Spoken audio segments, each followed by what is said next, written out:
What is up, everybody? Welcome to the MMA Engine and welcome to Prop Ability. We're going to take a data-driven look into finding some value on some of these props. So, Weezy, looking forward to the second show of Prop Ability. Yeah, man, I didn't even know if we'd be back for a second, but the people demanded it, and so here we are, you guys. The spreadsheet is the same. The numbers have changed just a little bit from last week, but we've got 14 fights to break down. I've got divisional finish rates. I've got implied probabilities for all the betting lines, and I've got both fighters' data. I got their data combined, and we're going to look at everything and see what we cannot find here, because we got to find our ways to get these value bets in, to find some value. Over the long run, that's going to really serve us well as gamblers. So can't wait to share this template that I've created with you guys and see if we can find some value in these lines tonight. I cannot wait for it. Weezy, as always, guys, we're going to be working on the graphics behind the scenes. The Wizard of Oz of MMA Engine. I'm sure Lou Becci is going to come up with something good. Him and Weezy are going to work on some things in the next couple of weeks. And yeah, this show is just going to keep improving week after week after week. But Weezy's going to be zooming in on the most important stuff. So yeah, thank you all so much for hanging out. If you guys can leave a like on the video, subscribe here to the MMA Engine. I think we're like 10 subs away from 500. So if we could hit that by this week, that would be awesome. Thank you guys so much for that. I do want to shout out the chat real quick before we get started. We got Mushroom, first one in the chat, always a great supporter. Mushroom, shout out to you. We got the Wizard of Oz of the MMA Engine, Lou Betcha, in the chat as well. We got Eric, we got Philip in the chat, Jackson, Debo, Raw Torque hanging out as always, Papa Chuck. We have Bruce, and yeah, thank you all so much for hanging out. So I say we dive right into it here. We're going to try to keep this around an hour, Weezy. We'll start with the very first fight of the night, and we have Alatang Haley going against Kevin Croom. Let me pull up the ticker there. And we have the fight goes to decision, sitting at minus 150. The fight doesn't go to decision, is sitting at plus 120. The over-under set at 2.5 rounds. The over 2.5, minus 165. The under 2.5 is plus 135. These lines are on Bet Online. Weezy, what's sticking out to you in the very first fight of the night? So first thing we're going to talk about, because this is a bantamweight fight, let's just quickly talk about the bantamweight finish rates here. So we could see in this number right here that I have highlighted here, 49.43% of bantamweight fights have finished inside the distance. Those are for 3-round fights since the year 2013. So over a large sample size, that's kind of the benchmark to see, where these fights finish on the aggregate. And then we're going to compare that. And we're also going to compare this fight doesn't go to decision betting line at plus 120, which has a 45% implied probability, to the stats for both of these guys. So we see over here on the left of the screen, we got Alatang, we got Croom, and then we have their combined stats. So just to take you through the sheet real quick here. These are the overall finish rates right here on the left side. And these are the overall finish rates in wins, in losses, and in the combined wins and losses for each of the fighters. So we can see here that Haley Alatang has finished 7 of his 14 wins inside the distance. Kevin Croom has finished 17 of his 22 wins inside the distance. And combined, that's 24 of 36 that have finished inside the distance. That's a 66.7% finishing inside the distance probability for these guys in their past fights. The divisional finish rate is 49.43, so that's better than the divisional finish rate by 17.2%, and it's better than the implied probability of the line by 21.2%. Now, here we have their combined losses, and we see that 4 of 8 of Alatang's losses have been inside the distance, 8 of 14 of Croom's losses have been inside the distance, and 12 of 22 overall have finished inside the distance, almost 55%. And versus the divisional finish rate, these guys are losing at a 5% better than the divisional finish rate, and they're actually 9% better than the implied probability of the line, which is about 45%. And then we combine the stats here. And since we've got a really good sample size of 60 fights, right, we can see that these guys' fights, when we combine the wins and the losses, Brady, are finishing inside the distance 60% of the time. The divisional finish rate's a little bit less than 50, so that's 10% better than the divisional finish rate and about 14.5% better than the implied probability of the line. So what this is telling us is that Bantamweights finish about half the time. Croom and Alatang fights finish inside the distance about 60% of the time. And the bookies are telling you that this fight is going to finish about 45% of the time. So both of these guys are finishing in their wins and losses at about a 14.5% better than the implied probability of the fight doesn't go to decision line, and about 10% better than the divisional finish rate of 49.43%. We don't have a lot of fights to look at for UFC fights. So when we have a bigger sample size here on the overall side, that's kind of where we're going to look for our value. And what this spreadsheet is telling us, after I just yapped away for about 4 straight minutes, is that it likes the fight doesn't go to decision here. Sees some value there, Brady. And so does Bootsy. Bootsy's on Croom. I might have to take a look at Croom as well. So, yeah, the fight doesn't go is sitting at plus 120. That is on Bet Online. And it looks like across the board, that is the best line you can get. It looks like on FanDuel, it's minus 110. And on DraftKings, it is plus 110 as well. I like it. And Bootsy likes it as well. Let's keep moving on to the next fight. We have Estela Nunez going against Sam Hughes. And we have the over-under is set at 2.5 rounds. The over 2.5 rounds is minus 300. The under 2.5 rounds is plus 240. The fight goes to decision is minus 260. And the fight doesn't go to decision is plus 200 again on Bet Online. Weezy, is there going to be some violence in this fight, or you think it goes to decision? So it probably does go to decision. I mean, we see right here in the weight class decision, 69.46% of 3-round strawweight fights in the women's division are finishing, about 30% of the time, and they're going to decision about 69% of the time, right? So, right there, you're already looking, if you're taking a fight goes to decision, that you're probably going to be paying around over minus 200 just for the privilege of getting that, right? And we see a lot of green here for the fight doesn't go to decision. So the bookies are trying to get us to bet on the fight doesn't go. We see that 6 of 11 combined wins for these two ladies have been inside the distance. That's about 54%. That's 24% than the divisional finish rate, 21% better than the implied probability of the fight doesn't go to decision line.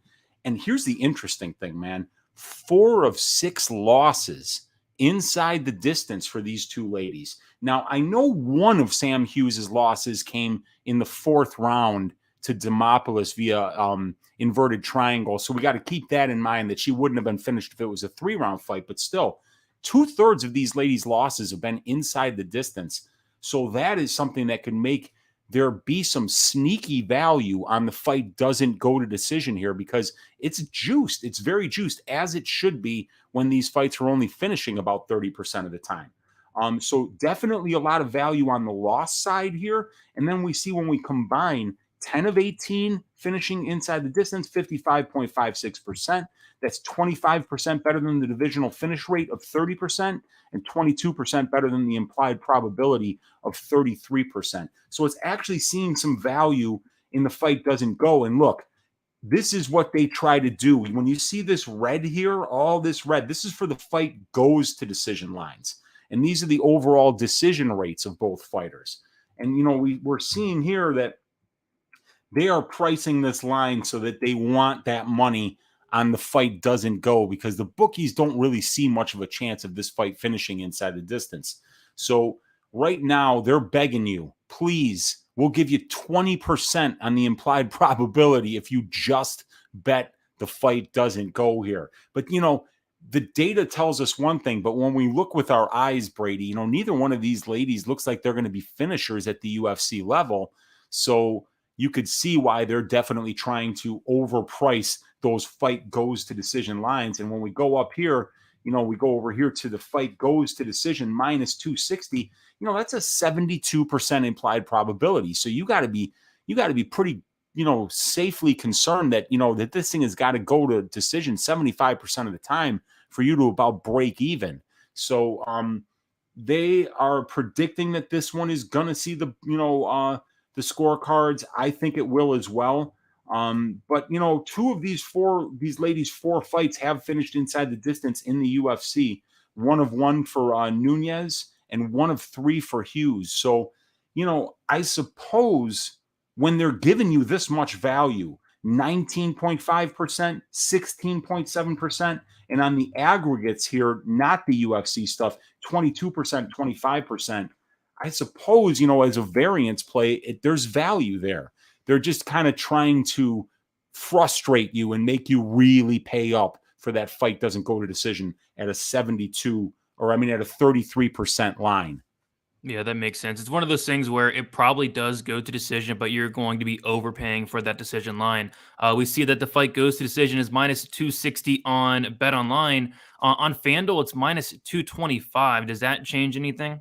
Minus 225 for fight goes? Yeah, for the fight goes, which Yeah, is a it definitely 69.2. does. So it was a 72% implied probability. That changes it to 69.2. So it's actually, it gives us a 3% better now. So now when we're looking at the fight doesn't go, it's still red. We're still, because only 44% of these ladies' combined fights have went to decision, and we're paying like what, 60 something? For versus the divisional finish rate, we're overpaying 25%, and versus the implied probability of that line, it's right around 25%. So it's 28 goes down to 25. It's still telling you that these ladies have lost inside the distance 4 of 6 times. So that fight goes is a little bit overpriced because these ladies have lost inside the distance that many times. I mean, when Nunes got choked out by Carnelossi in the 3rd round, it did look a little bit like a quit job. Or am I kind of speaking out of school here, Brady? She was a little gassed out, it looked like. Yeah, and I mean, adrenaline dumps in your UFC debut are a real thing too. So, Yep. But yeah, we got to be real careful. These ladies have been finished a lot in their losses. So it's something that, if you might be overpaying for this fight goes to decision line because of that stat. Yeah, and you were talking about, I think on Stat Diggers, you were like, everybody thinks every women's fight's going to go to decision, just parlay it up, and that's certainly not the case. We do see women's fights finishing, including Alexa Grasso, Joanne Wood. Unbelievable. But that one got me. So that got me too, dude. Oh. Yeah, I was not happy about that goodness. one. Can't believe it. But we'll keep moving on.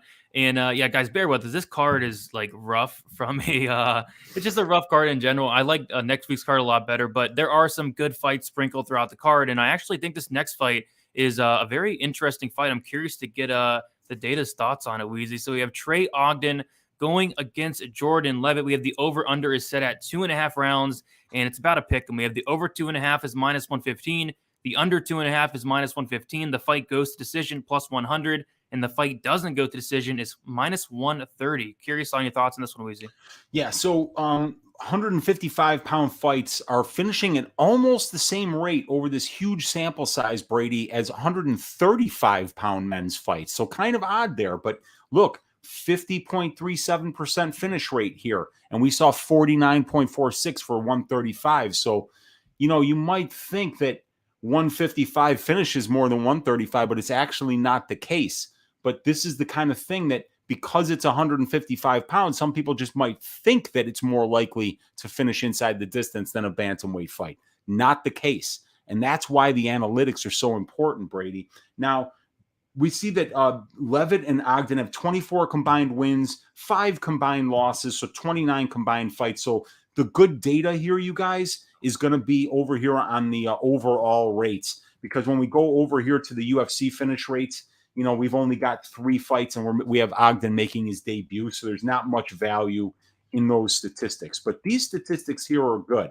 We are seeing that these guys are finishing their wins 75% of the time on the aggregate, 18 out of 24 times. That's almost 25% better than 50%, which is the divisional finish rate, and 18.5% better than the implied probability of the line that it's going to finish.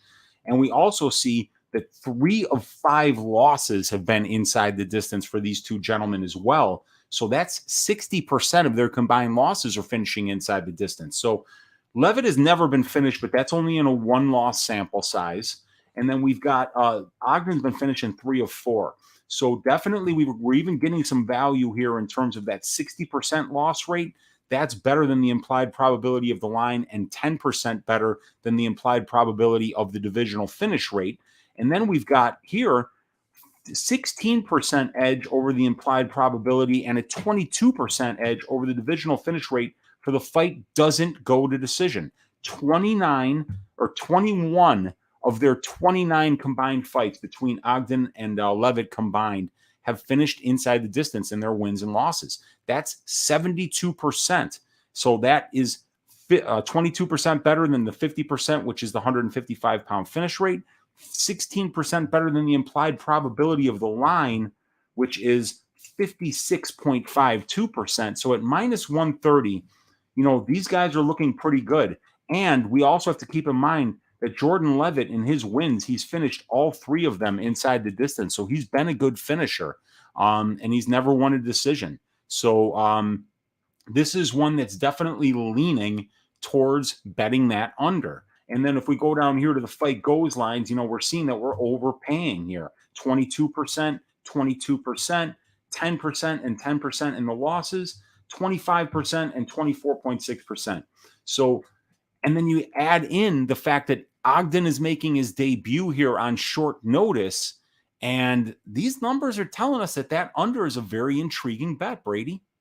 Yeah, and I like to hear that because I actually do have a violence bet on this fight, and I took an interesting approach. So they have the fight doesn't go to decision at minus 130, but we'll put it this way. On FanDuel Sportsbook, they have the fight doesn't go to decision at minus 192, and they have the fight ends by submission at plus 150. And I think between the two of them combined, they have one knockout win, and that was the slam over handsome Matt Wyman. So yeah. I think this fight does finish. I agree with the data. And on top of that, I think this fight does end in by submission. And at plus 150, I thought there was a lot of value on that line. But yeah, even the minus 130 in general for fight doesn't go. I think this is a good violence fight. Bet online, minus 130 fight doesn't go. The under 2.5 on Bet online is also minus 115. Like I said, on FanDuel Sportsbook, for some reason, the fight doesn't go as minus 192. And then on DraftKings, the fight doesn't go as minus 150. So it looks like Bet online has the best line outside of Betway. Betway has minus 120. Fight doesn't go. Yeah, so 17 of these guys' 24 wins have been by submission, and one of them has been by knockout. Yeah. So the fight ends by submission is a better way to get that fight doesn't go at these guys' best win condition. Now, of course, Ogden could get a knockout and shit. I mean, like, I was joking around with Brady we were chatting yesterday, and he brought up that picture of Jordan Levitt, or no, I saw that picture of Jordan Levitt doing the splits. And I was going to put on Twitter, what if I told you this man has one of the most vicious knockouts in the history of the UFC? Because that knockout over Matt Wyman, I don't even know if he's woken up yet, dude. That was absolutely nasty. But yeah, it was still a grappling-based knockout. So yeah, if you like the fight doesn't go, you might even like that fight ends by submission even more. Yeah, it looks like Narco likes it as well. Fight ends in sub at plus 150 on DraftKings Sportsbook. I believe it was like plus 130 on DraftKings as well. And Narco also saying Uncle Weezy's going to throw bombs tomorrow on the Lambeau Plays. I cannot wait for that show. Uncle Weezy, Lou Betcha should be a very fun one there. Yeah, I don't want to actually like ruin the show or anything, but I've got 9 draw plays lined up. This is going to be so sweet. We're going to make so much money, dude. I have a feeling there is going to be at least one draw. We need a draw on this card. Have we had a draw yet this year? I don't think so. The last one I remember was the Haley Alatang against Gustavo Lopez. I don't think we've seen one since. Yeah, I don't think so. We're due for a draw. We are definitely due 3. I'm saying at least 3 this week, and I'm going to get them all. I like it. Mushroom is liking the plus money on the fight goes. Yeah, kind of leaning the other way there. And then Debo's liking 9 draws on the card. And on a card like this, I can see it. I think it's definitely live, right? 9 draws. At least that many, I'm thinking, dude. Especially when you have, Chris Lee and Sal D'Amato judging, anything can really happen. But we'll move on to the next fight. We have a heavyweight fight and another fight I'm actually looking forward to, although this is a very low-level fight. It should be fun. We have the over-under is set at 1.5 rounds. The over 1.5 sitting at minus 102. The under 1.5 is sitting at minus 128. The fight goes to decision is plus 325, and the fight doesn't go to decision is minus 450 on Bet Online. We see on FanDuel, the fight doesn't go as minus 650. Weezy. Probably violence here, but those are some very juiced price tags there. Yeah, huge lines, right? So the implied probability of that fight doesn't go at minus 450 is 81.82%. That's what they're telling you, that this fight has to finish 8.2 times out of 10 in order for you to break even betting that line. And the UFC finish rate in the heavyweight division is sitting about 63.5% for 3-round fights. So that is well below. You're overpaying 18% just based on the divisional finish rate. But if we look here at these guys, so Barnett's finished 17 of 22 wins, Buday 8 of 9 wins, so 25 of 31 inside the distance. That's 80%. 17% better than the divisional finish rate. But look, it's priced perfectly based on these guys' wins. It's overpriced based on the losses because these guys have lost 4 of 8 inside the distance. So that's 50%. So that's 13% less than the divisional finish rate. But because we're paying like 82% for that line, we see that these guys aren't losing inside the distance enough to justify paying that. And then when we add them together, we see that we're overpaying here about 7.5% for that fight doesn't go line. So, it's one of those ones when you see 2 heavyweights and there's a really good chance that it's going to finish and that, you don't want to pay for that under 1.5. You just want to say, I want that fight goes. You got to get those right when they come out because these bookies know where the line is, so if you want value, you got to get it right when it comes out. And in this case, it's already moved. We got it at minus 450. These guys are finishing their fights at about 75% of the time.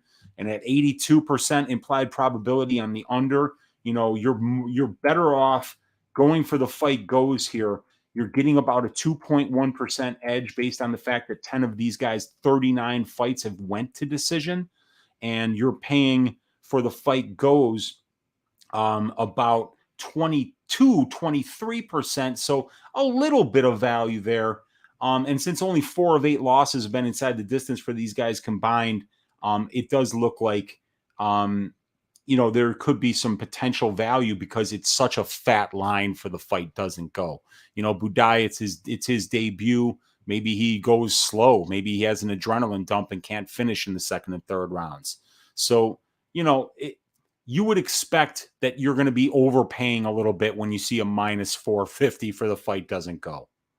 Yeah, for sure. And I think a lot of people are going to be on that over 1.5. I know that was a very popular play for the Vellante and Barnett fight. It almost hit until that spinning wheel kick landed from Barnett there. But yeah, the over 1.5 is interesting. So it opened up minus 125. And at one point, it was plus 155. I would not hate a shot on the over 1.5 at that price, but is now at minus 102. And I think the fight starts round 2 is a pretty popular play this week on DraftKings Sportsbook. It actually opened up at minus 105. I like that a lot, but now it is minus 135. Any interest in like the over at this point? I know the line's been hit quite a bit, or like the fight starts round 2. I see a minus 132 on FanDuel. So check this out, right? Over 1.5, I've got it highlighted here that at 130, at plus 130, the implied probability is 43.48%. And if we go here, I've got the over under. So we got 43.48. Fights go under 1.5, 43.91% of the time. So for the you would be normally these would be going under 57. You're paying 61%, and they'd be going over 43%, or I'm sorry, they're going under 44% of the time. And this one is telling you it's going to go under 61% of the time. So that's like an 18% gap that you're overpaying if you want that under 1.5. I wouldn't bet it. The over 1.5 definitely has more value because they're telling you it's going to happen 43% of the time, but 56% of heavyweight fights go over 1.5 rounds. Yeah, sounds good to me. I think, not gonna have a bet on the totals in this fight, but if you got the over 1.5 at like plus 155, I see plus 160 was earlier in the week. I think that was a pretty solid look there. So we'll keep moving on. We have the next fight. It is Rafa Garcia going against Jesse Ronson should be a very fun fight here. We have the over-under is set at 2.5 rounds, the over 2.5, -175, and the under 2.5 is +145. The fight goes to decision is -160, and the fight doesn't go to decision is +130. Should be a fun fight, Weezy. For sure, man. This is an interesting one because we haven't seen Ronson in a minute, and we've seen Garcia about 3 times in the last year. So 25 of these guys, 33 wins are finishing inside the distance for about 76% of the time. That's better than the finish rate. That's better than the implied probability of the fight doesn't go to decision. But here's the big red block that we see here is in losses. Ronson has 10 losses and Garcia has 2. And these guys have only been finished in 25% of those losses. So these are guys who collectively don't get finished often. And when you have 2 durable guys in a fight, you don't really want to be betting the under. It's something that I try to stay away from. And we've got a sample size of 12 losses between these 2 guys. And you could go back to Ronson's first run in the UFC. Kevin Lee didn't finish him. Francisco Trinaldo didn't finish him. Michel Prazeres didn't finish him. So these guys are both very durable. So even though they're finishing at a rate better than the line, they're getting finished at a rate much worse than the line. And then if you add up these 46 combined fights, 61% of them have finished inside the distance.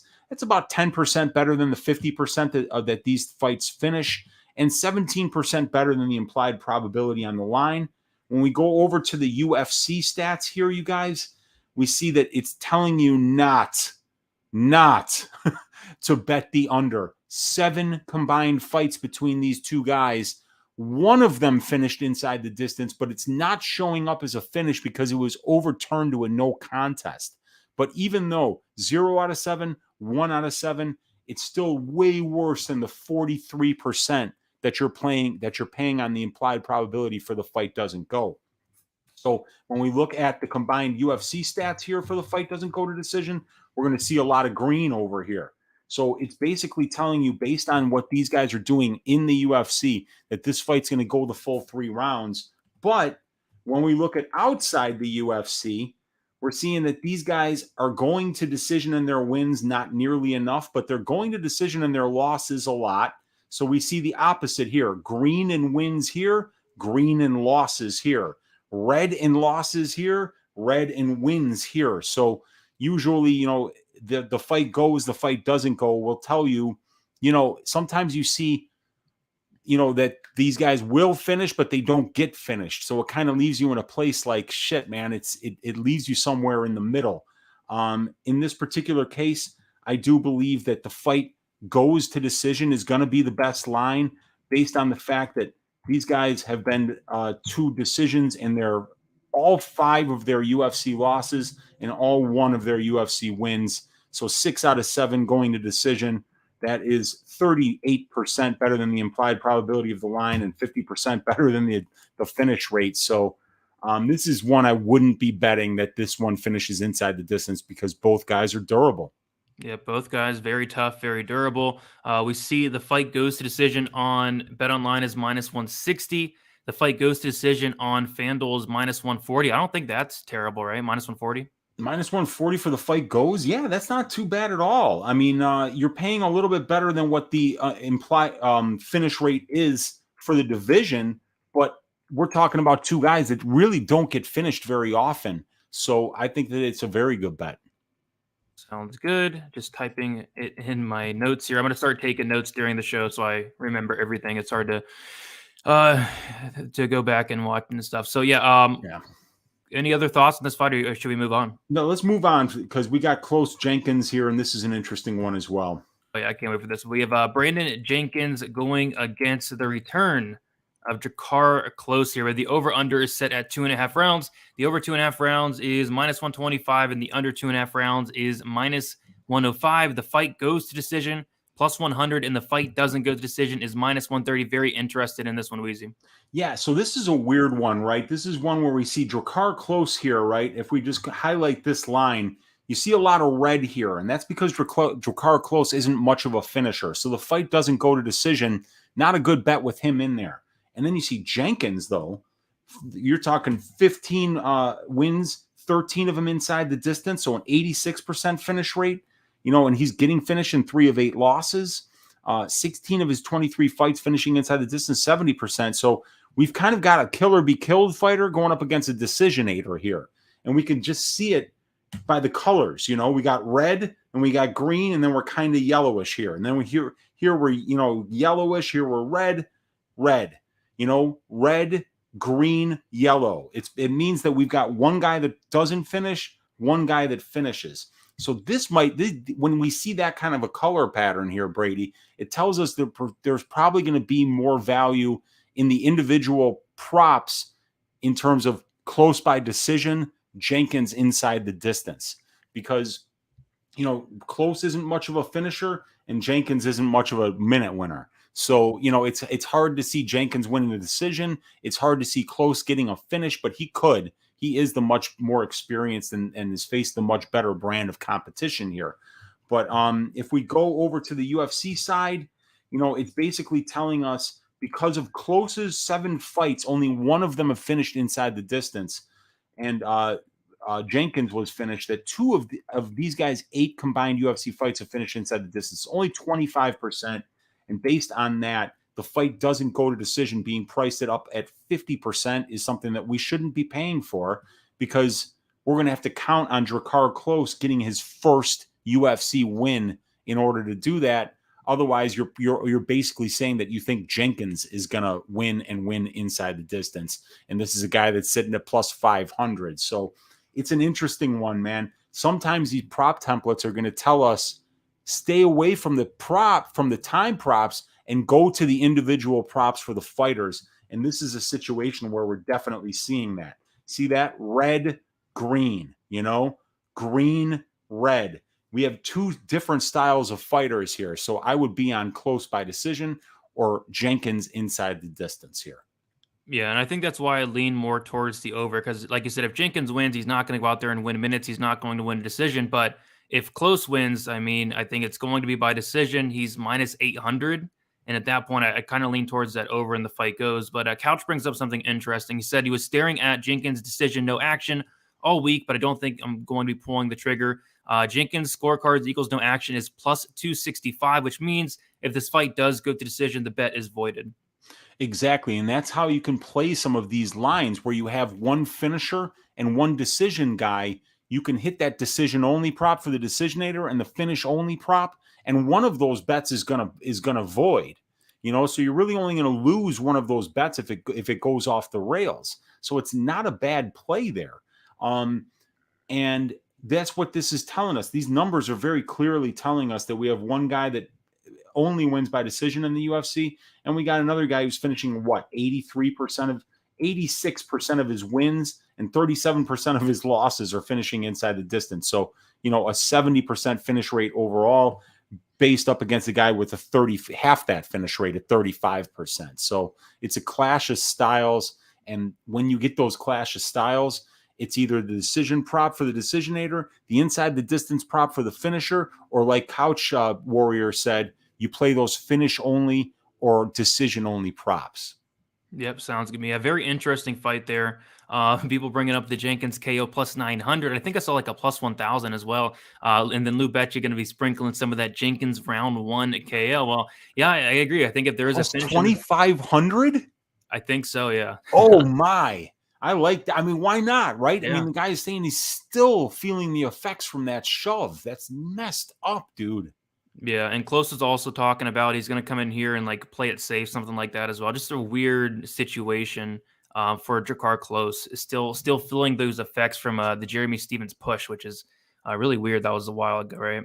It just goes to show you how vulnerable you are right when you're at that point where you weigh in and then you start to rehydrate. Your body is in a bad place, and just being pushed like that could take an athlete of Drakkar Klose's caliber and, make a situation where he might not even recover from that. That's really scary. It is very, very scary. But we will keep moving on to the next fight. We have Pannie Kianzad going against Lina Lansberg. Looks like the over 2.5 it's set at over 2.5. The over 2.5 is minus 360. The under 2.5 is plus 285. The fight goes to decision, minus 325, and the fight doesn't go to decision is plus 250. So some more women's MMA and some more juiced fight goes to decision props, Weezy. As we would expect, because look, 35% where I've got highlighted here is the finish rate for women's 135 pounds since 2013. 52 out of 146 fights have finished inside the distance. 64.38 have went to decision. All right. So we see some yellow here. This looks like it's fairly priced, but look at the losses. Lina Lansberg, 3 of 5 losses inside the distance. Pannie Kianzad, 3 of 6 losses inside the distance. 6 of 11 inside the distance for these two ladies. So these ladies get finished at a much higher rate than what the divisional finish rate is. So when you're betting that fight goes to decision, you really want to see two durable fighters. Guess what? We don't have that here. We don't have that here. This is a very dangerous over to bet, in my opinion. Not just because of the numbers that we're seeing on the page here. It's because Lina Lansberg is 40 years old and just got married and just had a kid, okay? So we've seen Joanne Wood quit in the first round, not once but twice here in her last 2 fights, coming off of what? A marriage. You know, it's weird. When you're in this sport, you need to be in 100% or you need to be out. And Lina Lansberg hasn't fought in 2 years, coming off a pregnancy. Pannie Kianzad finished her many years ago. They fought a long time ago, and Pannie got a 3rd round finish late. So tread very, very lightly with this one, you guys, if you're betting that over. Look, for the fight doesn't go here. It's showing that in the wins, look, 0 of their 8 wins have been inside the distance, but 3 of their 7 losses have been inside the distance. So, you know, you could see this fight finish inside the distance and you'd get plus 250 on that, 28.57% implied probability. So that is interesting. And then when we go down here to the fight goes, it's actually showing some value here, about 3.5%, because 80% of Lina and Pannie's UFC fights have went to decision. That's 15% better than the implied, or 15% better than the finish rate, or decision rate for the division, and 3.5%.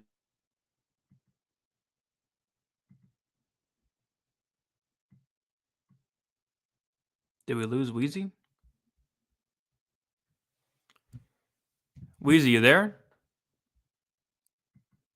I think we lost Weezy. Let me double check. Can you guys in the chat hear me? Double check here. Huh. We are missing Weezy. So I guess we'll take over until Weezy comes back. Not sure what happened there, but so basically what he's trying to say is this fight probably does go to decision, but it's sketchy. And I think it's more sketchy from like a narrative-based standpoint. You have Lansberg, now 40 years old. She's coming off a layoff. And on top of that, she had a baby. She's married.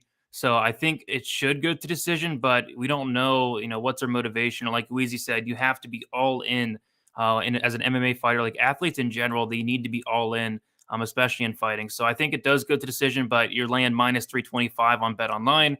You're laying minus 310 on FanDuel Sportsbook, and you're laying minus 330 on DraftKings. So I think it goes, but it's not going to be a parlay piece that I'm really looking at here. So hopefully Weezy makes it back. Weezy's a big part of the show, obviously. Weezy got pushed by Jeremy Stevens. He really might have, but yeah, that's not like Weezy to kind of hop out of there. But I think something must be wrong with the internet or something there. Glenn can hear me as well. But while we're waiting for Weezy, let's shout out the chat real quick. We got Lou Betchy in the chat. We got Jeffrey saying R.I.P. R.I.P. indeed.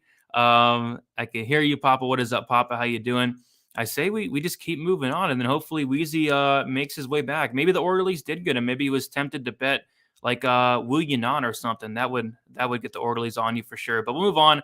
We have the next fight on the card. We have Devin Clark going against William Knight here. We have the over-under is set at 2.5 rounds. The over 2.5 is sitting at minus 165. And the under 2.5 rounds is sitting at plus 135. The fight goes to decision. Sitting at minus 145 and the fight doesn't go to decision is sitting at plus 115. So this is going to be one of those fights where if you like Devin Clark, you're going to like the overs. You're going to like the fight goes to decision. And if you like William Knight, you're going to like the unders. And you're going to like the fight doesn't go to decision. So for me, I actually do have a bet on this fight. I have the William Knight scorecards equals no action, which is the same thing as the finish only on DraftKings Sportsbook. And, weirdly enough, they have the finish only for William Knight sitting at plus 100, which it does not make much sense to me at all because you have Devin Clark who has like a 30-something% finish rate, where you have William Knight who has like a 90% finish rate just about. So William Knight finish only being around plus 100 just does not make much sense to me at all. So I kind of lean towards the scorecards no action for William Knight. I think this is a very good play this week. But like I said, if you like Clark, you're probably going to be looking at Clark by decision. You're going to be looking at the fight goes to decision. Clark is minus 175 on the money line, so minus 135 for decision. To go to decision on DraftKings, I think is a good way to look. That is if you like Clark. I personally think that Clark does win this fight. I think he personally does grind out a decision here, but it's kind of a weird, sketchy fight at heavyweight where both these guys are very small heavyweights, first of all, but even like very small, like light heavyweights as well. Like these guys probably both should be middleweight. So just a really, really weird, sketchy fight. But I think if I was to play anything, it would be the finish only on the William Knight side. But again, if you like Devin Clark, you like the fight goes. If you like William Knight, you like the fight doesn't go at plus 115. But it's one of those fights where you can kind of rely on the props. Clark by decision, which is sitting at plus 140 on DraftKings, and then Knight inside the distance is plus 330. Knight by knockout is plus 360 on FanDuel. I think that would be kind of the way I would look there. Prince saying, what does finish only mean? Finish only is basically scorecards equals no action. That means that the fight does go to decision, the bet is voided. So, for example, Knight finish only means if Clark finishes inside the distance, the bet loses. If Clark wins by decision or Knight wins by decision, the bet is voided. You get your money back. And if Knight wins by finish, the bet cashes. That's why I really do like it at plus 100 there. That's saying, didn't Knight look a bit wasted last time out? Was sick. He looked off. He looked very off. He came in like 13 pounds overweight. He looked very bad, but I do expect a better performance. And again, this is a really weird fight with this fight being at heavyweight. All right, we'll keep moving. Yeah, the bookies must have got Weezy. I mean, we're putting out all this information. I think the bookies might have came and got Weezy. I don't know what's going on, but hopefully he's all right. Kind of weird stuff, but we'll keep the train rolling. Why not? We have the next fight of the night. We have Mounir Lazzez going against Anguissa, and I did not look into this fight a ton, but we have. Let me pull this back up here. Take this off. All right, so we have the over-under is set at 2.5 rounds, and we have the over 2.5 sitting at minus 180. Under 2.5 is sitting at plus 150. The fight goes decision is sitting at minus 160, and the fight doesn't go decision is plus 130. So I guess the biggest thing that stuck out to me for Lusso was his Contender Series fight against Jack Della Maddalena, and he showed incredible durability. That was Jack Della Maddalena's very first decision win. And he ate a ton of shots. He's shown a great chin. And on the flip side, you're going to see Lazzez, who in his own right, he has showed a very good chin. He went out there against Abdulrazak Alassane. I want to say Alassane landed like almost 50 significant strikes in the first round. He was able to take all of them. So it's kind of like the Ronson Garcia fight where we have two guys who are solid finishers. Lazzez is a solid finisher. Lusa is a solid finisher. But we have two guys who also are very, very, very durable. Like Lusa, he ate a ton of shots against Jack Della Maddalena, and same thing with Lazzez against Abdulrazak Alassane. Both those guys very dangerous. So I think the durabilities hold up here. I think this fight does go to decision. On Bet Online, they don't have the fight goes yet, but they have the over 2.5 at minus 180. I don't hate that. And then even like DraftKings and FanDuel still don't have the props out. So I would lean towards the overs. I would lean towards the fight goes to decision. Just because of the durability of both guys. I mean, if there's a finish in this fight, I don't know. Like, if there's a finish in this fight, I guess it's Lusa, potentially. But again, Lazzez has shown some great durability. So give me the over 2.5, minus 180. I don't think I'm going to have a play on this fight, but I think that's what would stick out to me there. Clark's jaw, yeah, probably still recovering. The dude, like, almost lost all his teeth there. if you pick Lusa, you're going to be a winner. You like him the dog there. Yeah, I won't have any action on this fight more than likely, but I do like the over. I think both guys are very tough. And we'll move on to the next fight here. We have Pat Sabatini going against TJ Laramie.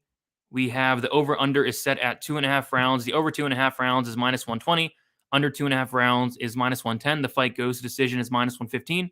And the fight doesn't go to decision is minus 115. So, yeah, this is a spot where I think it's a very, very good violent spot, actually. We have both guys that are great finishers, both guys around a 75% finish rate. On top of that, we have seen that Laramie has been finished in 3 of his 4 losses. We have Pat Sabatini as a minus 500 favorite. We got kind of a wrestler versus wrestler matchup here. I think this fight does hit the mat, and I think it does play out on the mat a lot. And at that point, you have to favor a guy like Pat Sabatini. This guy's a legit black belt in BJJ, training out of Renzo Gracie, Philly. This guy's a wizard on the mat.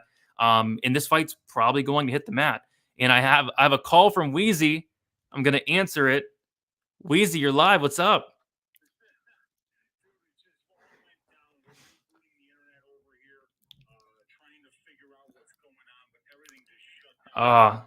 It's okay. It's all right. I'm going through. Yeah, everybody's live and watching. I'm gonna finish going through the rest of the card, kind of breaking it down, and we'll be back for next week, Weezy. No, you're all right.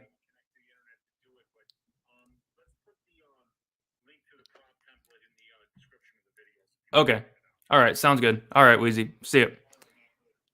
Yep. So Weezy, his everything went out. I don't know. It could have been the bookies coming after him, but the internet of Weezy did go out, and he did say he's going to put the link to the prop template down below, so you guys can actually go through and check it out after the show as well. So we'll get that out there for you guys. But glad Weezy's all right. Just the internet went out for some reason. There we go. Xfinity is playing some games. There we go. We'll move on to the next fight. So I like the fight doesn't go in that fight. I think Sabatini does finish Laramie at some point. I actually have a bet on Sabatini to win inside the distance at plus 125. I think that number is still there. But yeah, I think this fight hits the mat and Sabatini's a wizard. I think he snatches something up there.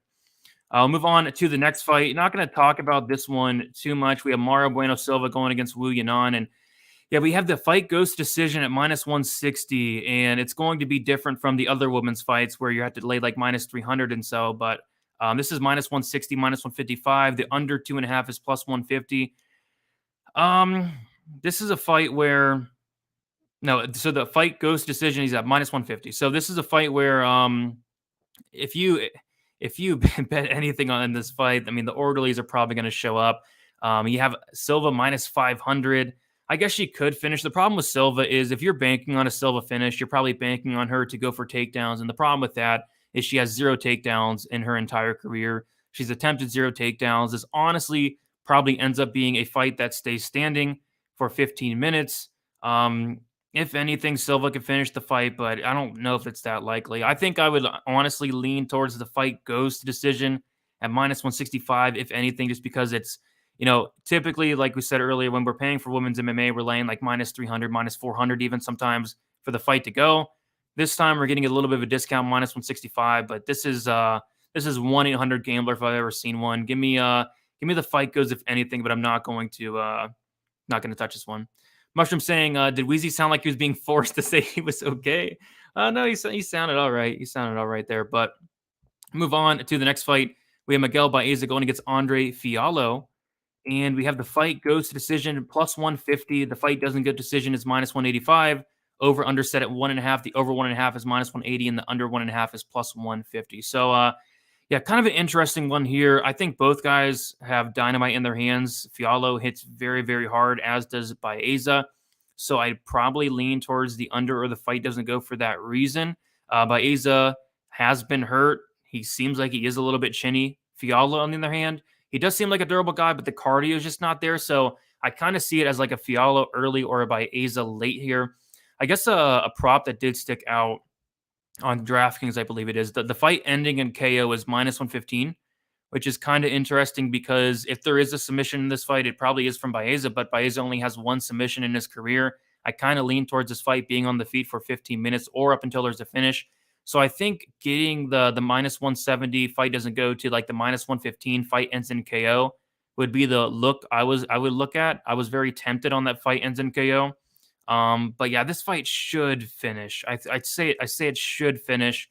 But Fialho's a tough guy. Like I said, it's just the cardio that I don't like. So Fialho early, I think, is on the table, but Baeza late's also on the table. If I was to bet anything, it would probably be the fight ends in KO at -115 on DraftKings, and I think I saw it at like -120 on FanDuel there.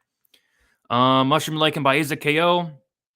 PayPal saying Fialho is wide open for overhand rights. Baeza's best weapon. Yeah, both these guys are going to land very, very hard shots. Tom Fialho by sub plus 2,800. Now that is juicy, but honestly, it would surprise me. But yeah, plus 2,800. Anything can happen there. We'll move on to the next fight. We have our co-main event and our main event to get through here. We have the co-main event, Gadzhi, Omargadzhiev going against Caio Borralho. And yeah, I'm not going to have any action on this fight. We have two newcomers, co-main event here, Contender Series guys. And the problem is I like both these guys here. I think this probably does go to decision, and goes to decision is actually sitting at plus money. But both guys are solid finishers. It's just Caio Borralho seems like a very durable guy, as does Gadzhi. Borralho, black belt in BJJ. I don't think if Omar gets him down, it's going to be over quickly. Omargadzhiev really good submission game, but like I said, I think Borralho can kind of negate that a little bit. I think if Gadzhi wins, I think it's going to be because he gets takedowns, control time, grinds out 15 minutes. And if Caio wins, I kind of lean towards, if there is a finish in this fight, it is going to be from the Caio side. And we got Weezy back. He's back. The orderlies could not take him. The bookies could not take him. They tried to get you. They tried to steal everything, and they couldn't. We had to reboot everything here. My girlfriend told me that the TV's been going off for like the last half hour. So I don't know. It looks like we're back up here. My apologies to everybody. That's super embarrassing, but it looks like we're up and flying here again. For sure. So if you want to share your screen, I went through the fights mostly, but I guess we can go back and talk about a couple ones that really stuck out to me, and I wanted to get your thoughts on. For sure.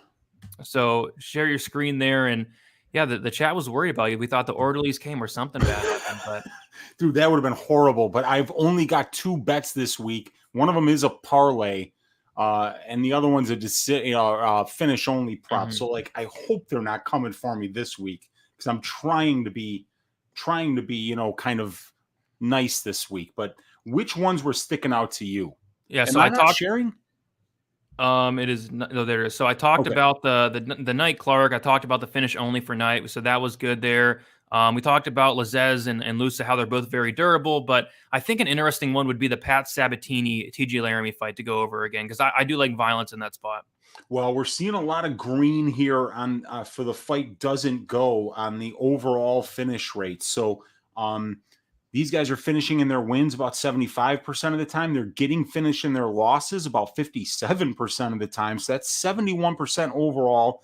That's 18% better than the implied probability of 43% finish rate here, and 28% better than that. So this is looking good for violence here. And on the UFC stuff, we're still seeing, because there's 3 of 5 fights that have finished inside the distance, we're still getting 6.5% better than the implied probability of 53.5% for fight doesn't go. So the prop template agrees with you on this one. I like it. I also said that I have a bet on Pat Sabatini. I have a bet on Pat Sabatini inside the distance around plus 125. Yeah, I mean, Sabatini's a great finisher, especially in his wins. We see here 12 of 16. Both of these guys finishing at exactly 75%. So, yeah, these guys are good finishers. The thing is, 43% finish rate for featherweight. So you remember how we were saying 50% for bantamweights and 50% for lightweights? For some reason, over a massive sample size at 145, these fights finish 7% less than bantamweight and lightweight fights. Something to keep in mind when you're betting. Sounds good there. So I do like it. I like the fight doesn't go. That's sitting at minus 105 actually on DraftKings. That seems like a very good look there. We're not going to talk about Bueno Silva, Yanan Wu. I heard he had to struggle going through that a little bit. And Bootsy's liking Wu in that fight for some reason. Yeah, the Wu-Tang Clan. I think he's got Wu inside the distance. I told him I think that's not going to cash. No, it is not. Let me close that door, buddy. Hang on. All right, go ahead. I think another interesting one to bring up would be that Fialho and Baeza fight. I think that one that had some violence sticking out as well. I also talked about the fight ending in KO to kind of improve that fight doesn't go price. Yeah, because neither one of these guys are huge submission threats, in particular Fialho. So 20 of their 24 combined wins inside the distance, right? That's 83.33%. I believe that's close to 5/6. No, that is exactly 5/6. And then 3 of 6 losses inside the distance. Both of these guys have been finished in 50% of their losses. So even though that's not necessarily better than the implied probability of the line, when you combine it, it's 9.3% better than the implied probability of the line. So at 170 right now, we've got a 65% implied probability here at minus 185. So it's, it's got to finish 2 out of 3 times for us to break even over the long run. But this one is saying we're getting 26% better than the divisional finish rate of 48%. And we're getting 9.3% better than the implied probability of the line. So violence is sticking out in this one as well. Absolutely. I like it. All right, we'll go to the main event here. We have Belal Muhammad going against Vicente Luque. And this kind of reminds me a little bit of the Knight and Clark fight. So we have the over-under. Looks like it is set at 4.5 rounds. The over 4.5 plus 105. The under 4.5 minus 135. The fight goes to decision plus 105. And the fight doesn't go to decision as well is minus 135. Weezy, what's sticking out here? So what's sticking out is this same situation that we had in one of the earlier fights where we see one guy's got a green bar and the other guy's got a red bar. Luque, vicious finisher, 19 of 21 wins, 90% finish rate. And Belal Muhammad's the opposite with a 25% finish rate. So we already see we got a decisionator against a finisher. It's probably telling us maybe stay away from the time props, and we can get a little more value by betting on these fighters by their best win condition. So we could take Luque inside the distance plus money, and we could take Belal Muhammad by decision plus money. And as long as Belal doesn't get a finish or Luque doesn't win minutes, then we can cash one of those 2 bets and come out ahead. So in terms of fight doesn't go to decision, it's saying it's a little bit overpriced based on their overall finish rates, but we got a nice sample size here. So let's get over here to the UFC finish rates. So we're saying with Luque in a fight, he's 28% better than the divisional finish rate, and he's 19% better than the implied probability of the line at 57%, right?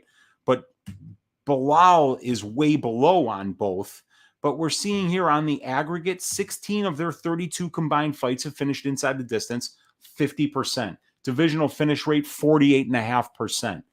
So we're saying versus the divisional finish rate, we get a 1.6% bump versus the implied probability of the line, 7.4% less. But we got to keep in mind it's a 5-round fight, not a 3-round fight. So it will be more likely to finish.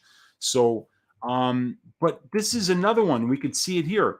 Red and green, and then just yellow because one's a finisher and one's a decisionator. So this is when we might stay away from the time props on and just bet either fighter by their best win condition. Luque inside the distance, Muhammad by decision.